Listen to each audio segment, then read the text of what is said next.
What's happening, everyone? TomGorian here. Welcome to episode 23 of the F124 Alpine to Glory. Apologies about the break between episodes. I've been really busy with work and just life has really been taken over.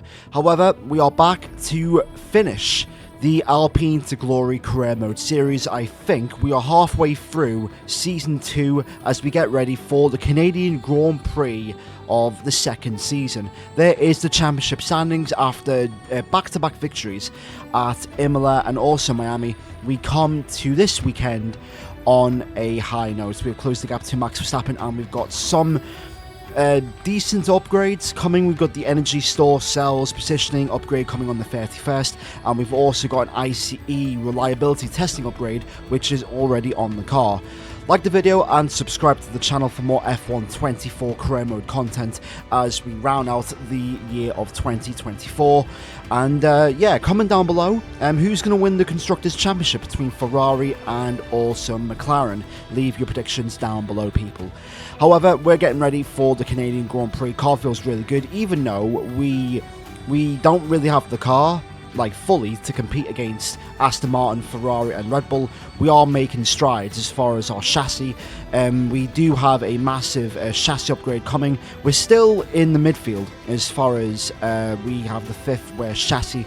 However, one more major upgrade and we should be in the top half of the field. There is where we are in the aerodynamics. We still have the best power units, so that's all fine. We just need to focus on just trimming the weight and also making the car well balanced, and also adding some more downforce as well as we head towards some of the more downforce reliant circuits. However, Canada, it's always been a good track for me. Let's see if we can get another W.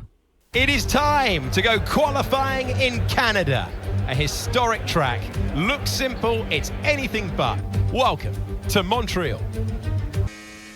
Turns out that I had a league race before this episode, so the preparation for this league race helped me well around this circuit. But yeah, practice. You know, I'm at that stage now where I don't really need to do practice, and the only practice I'm realistically doing is the race strategy. I'm only doing 3 or 4 laps, and then that way I can get a good usage for the fuel and also the tyres. Come across the line here, and we do an 8.8, which puts us P9, and right now pole position is an 8.1, so right now we are 7 tenths away from pole position as we enter the final chicane. Hopefully we don't clip the wall of champions. Just over 20 seconds to go here in qualifying for the Canadian Grand Prix. Turn 1 brake at 3rd gear, and you want to remain 3rd gear for turn 2. We go a little bit wide on the exit of the 2nd corner, in towards 7th gear, in towards the 2nd chicane there, shift into 5th gear before the 2nd part, and you're off and running. And as you can see, we are just under 2.5 tenths up as we get a purple fair sector, so hopefully it's not looking that bad. That exit of turn number 5 or turn 6 is very important as far as trying to get the lap right. We've got I believe that is our teammate Pierre Gasly just ahead, so hopefully he can help us with the slipstream as we enter the back straight. End of sector 2, green sector 2. We did not, I don't think we had a good hairpin there. We could have maybe carried a little bit more speed and also had a little bit more of a tighter line on the exit of the hairpin. Now on the back straight, trying to burn as much battery as I can, getting ready for the final chicane, in towards 4th gear, and then right on 5th gear, stay to the right hand side. We've gained another 2.5 tenths. Across the line we go, an A flat. Is that pole position? I believe it might be. No, it's P3. Wow, okay, so we've literally just gained 8 tenths based on new tyres, track evolution, and realistically nailing that chicane. And as you can see, look at the, wow, just under a tenth between us and the Mercedes of George Russell. I do believe we kind of lost time in Sector 3, considering we are running a bit of a higher wing setup. However, it's time for the race.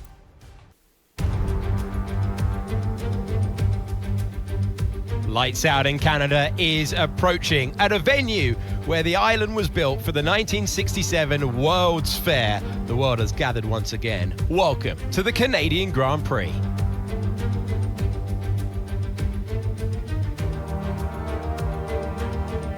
2.7 mile circuit peaking at around 190 miles per hour, 2 DRS zones, 14 turns, tight corners, a narrow track, and the famous Wall of Champions.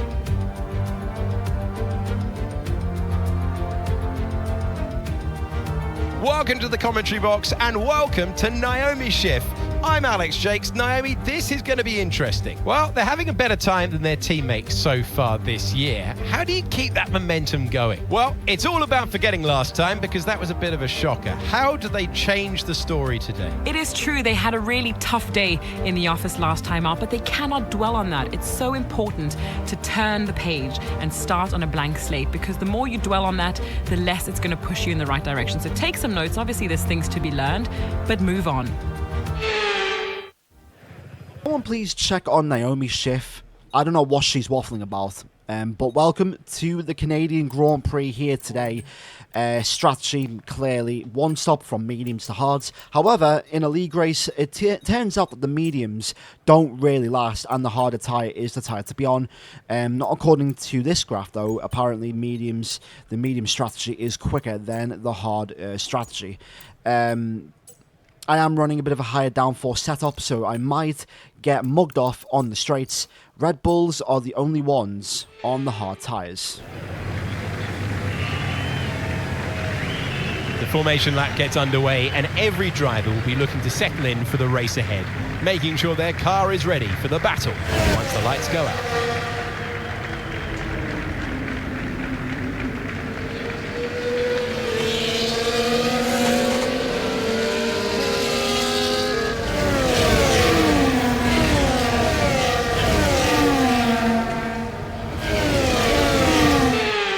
Almost ready to take the start of the race as the cars take their positions on the grid, with the drivers and teams making their final preparations. So here we go, getting ready for the Canadian Grand Prix, starting from P3 on the grid. If you like what you see, hit the like button and subscribe to the channel as we're getting close to 1,000 subscribers.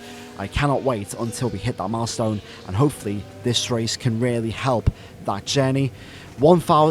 Just under a tenth separates us from pole position. However, let's see what the Mercedes have today. Verstappen is nowhere. This is a massive race for the championship as we get ready for the Canadian Grand Prix in the Alpine to glory. Lights out and away we go. Hamilton does get a good start as well. Good launch off the line. We don't. And Hamilton, I think he doesn't take the lead. Russell has the inside line. Leclerc tries to challenge us in towards turn 1. However, we do take the inside line. Russell takes the lead. He retains the lead over his Mercedes teammate Lewis Hamilton, and I can't lie, Hamilton at Mercedes in this save makes no sense considering that Hamilton's announcement to Ferrari was literally months before the game, so I don't understand why Codemasters couldn't hardcode Hamilton in a Mercedes, or well, in a Ferrari before the game's launch. However, that's not my problem, so get ratioed Codemasters. Anyways, lap 2 on the back end, and you'll start to see some of the deficits when it comes to the setup that we're running today.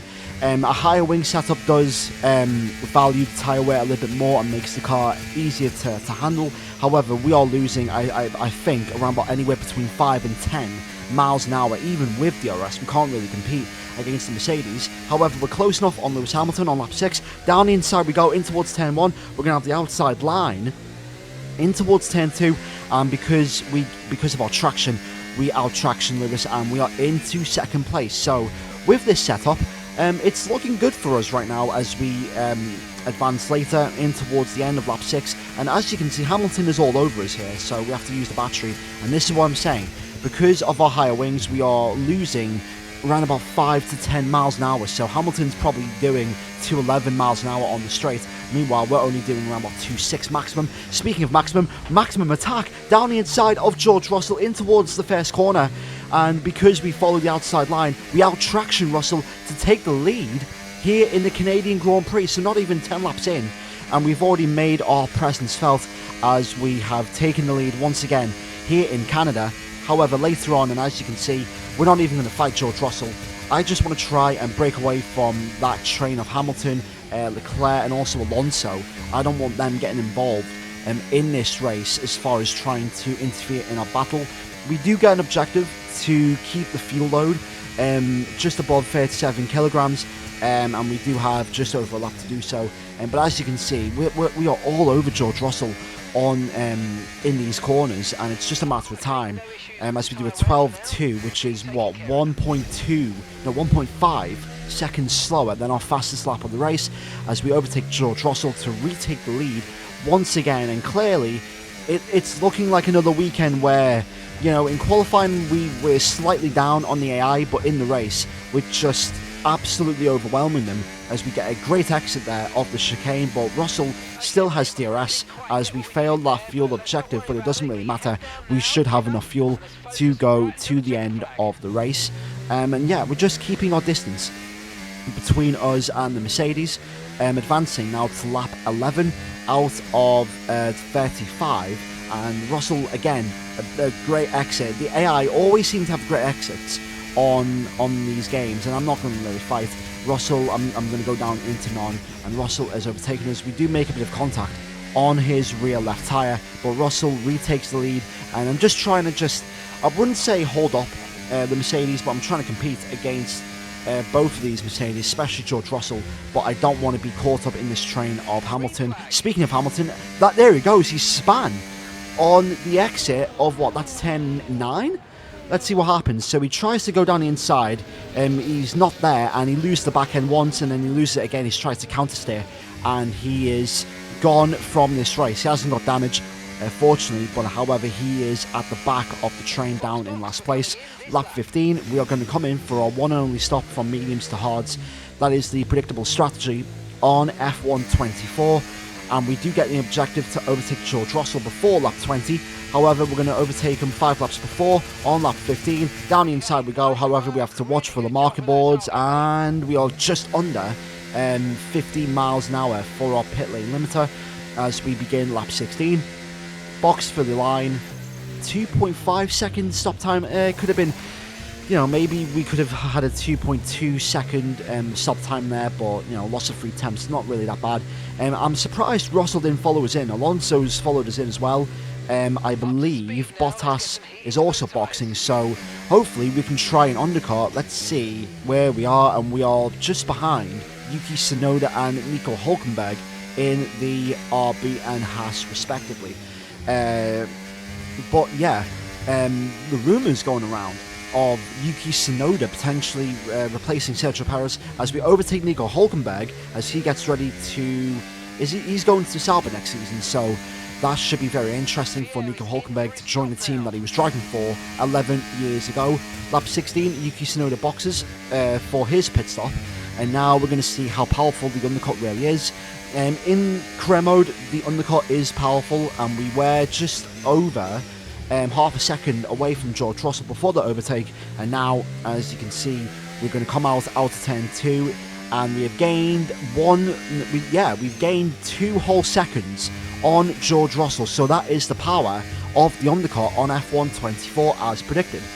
The beginning of lap 18, we do the fastest lap of the race. No, we don't, 11 flat, so we're still losing some time compared to our fast lap of the race there, and it's mostly in sector 3 that we are losing time. With 2 Red Bulls, they're on a different strategy.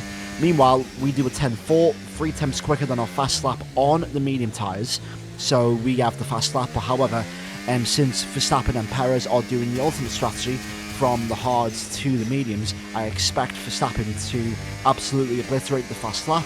And as you can see, beginning of lap 20, Verstappen comes in and he's going to change to the medium tyres. I don't know where he's going to be. I think he's going to be, what is that, P9? Let's see, where is he? I think he's behind both McLarens.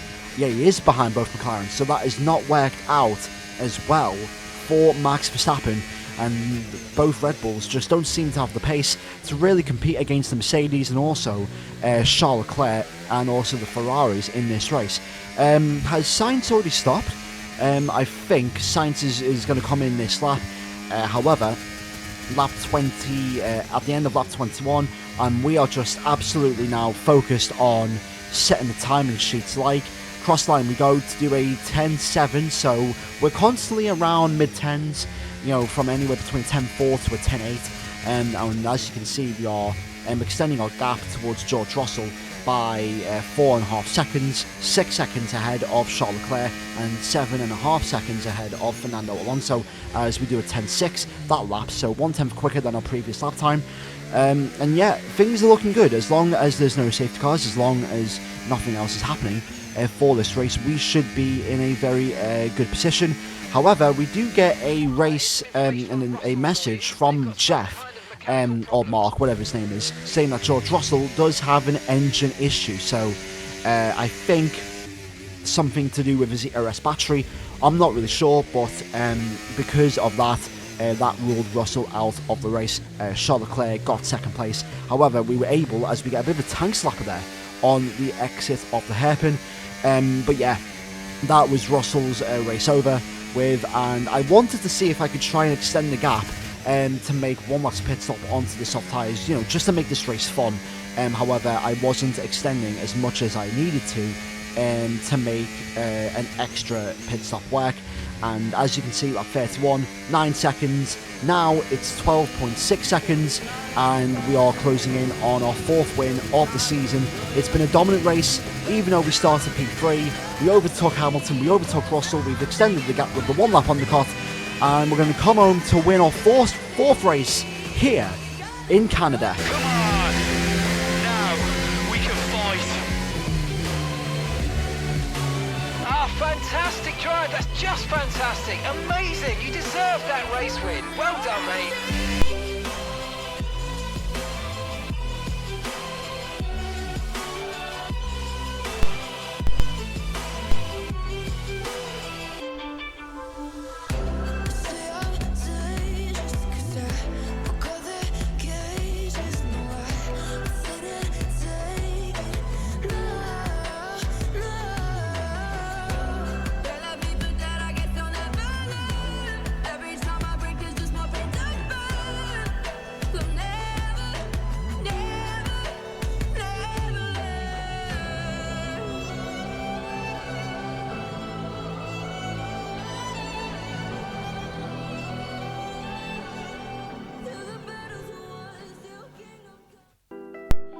Victory number 4 of this F1 24 Alpine to Glory Season 2 here in Canada, and I believe that's our 8th or 7th victory so far of this series, and probably our best one yet. I honestly think it's simply because of the setups that we're running in this career mode. We've really found out what works on this game, as far as the ride heights and also the suspension and the front wings and how everything works, and we're just really nailing it right now. We are really unlocking the pace, and yeah, even on 106 difficulty, we are blowing out the AI. Verstappen did get the fast lap with a 10-1, so Verstappen gets an extra point, but he finishes in 10th, so we have gained 23 points on Max Verstappen, and Pierre Gasly gets 4th place, 12, 2 points for Pierre Gasly. Yes, son. Gasly, after his P5 performance yesterday in Qatar, now finishes 4th here today. 17 points is the gap between me and Max Verstappen as we're heading towards the Spanish Grand Prix in the next video. 49 points separate Alpine and Red Bull in the Constructors' Championship. But yeah, decent day for us, dominated the race, and as you can see, we get a 3,000 increase in racecraft for our accolade as far as podium finishes, and it is confirmation of our championship rivalry with Max Verstappen. However, as far as the ratings rivalry, we have beaten Oscar Piastri, which means we get 2,400 resource points, 2,400 ratings points for our focus, taking us to 87 overall rating in the Alpine to Glory, and we are now officially 50-50 with us and Pierre Gasly as far as our recognition is concerned. Level 3 fully on the manufacturing expert, nearly level 2 on the power unit, and level 3 on the material and also the fabrication planner, whatever they do.